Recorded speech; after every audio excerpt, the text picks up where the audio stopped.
৩,০০০ টাকা আমাদের কি হবে জানেন?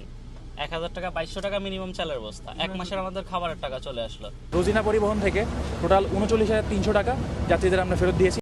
রেগুলার টহল কার্যক্রম চলমান। আমরা এই টহল কার্যক্রমের অংশ হিসেবে আজকেও আমরা এখানে আমাদের যে ঈদ ফেরতগামী যে বাসগুলো আছে ওগুলো হচ্ছে আমরা তল্লাশি অভিযান পরিচালনা করি এবং যাত্রীদের কাছ থেকে যে অতিরিক্ত ভাড়াটা নেওয়া হয়েছে সেটা হচ্ছে আমরা যাত্রীদের ফেরত দেওয়ার চেষ্টা করেছি। এই রোজিনা পরিবহন থেকে টোটাল ৩৯,৩০০ টাকা যাত্রীদের আমরা ফেরত দিয়েছি। এছাড়াও এই গাড়ির কাগজপত্রে কিছু ত্রুটি দেখা গিয়েছে, সেটা হচ্ছে ট্রাফিক সার্জনের মাধ্যমে আমরা এটার মামলা দেওয়ার ব্যবস্থা করেছি।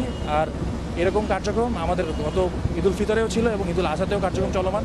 ইনশাআল্লাহ এই ঈদ যাত্রা শেষ না হওয়া পর্যন্ত এই কার্যক্রম চলমান থাকে। ধন্যবাদ। রেগুলার ভাড়া কত? রেগুলার ভাড়া এমনি ১২০০ টাকা নেয়, আজকে ২৬০০ টাকা করে নিয়েছে। ২৬০০ করে নিচ্ছে, তাহলে আপনি ২৬ না ২৭০০? ২৬০০ টাকা নিয়েছে, ২৭০০ টাকা করে চাইছিল, আমি ২৬০০ করে দিলাম। ১ টাকা বেশি দেবো না, বাধ্যতামূলকভাবে যেহেতু দিতে হচ্ছে আমাদের, তারপরে আমি ১০০ টাকা মানে এটা বকশিস হিসেবে চাচ্ছে। ফেরত দিবে আপনাকে, আপনি ওনাকে ২০০ টাকা ফেরত দিন, ২৮০০ ২৮০০ টাকা।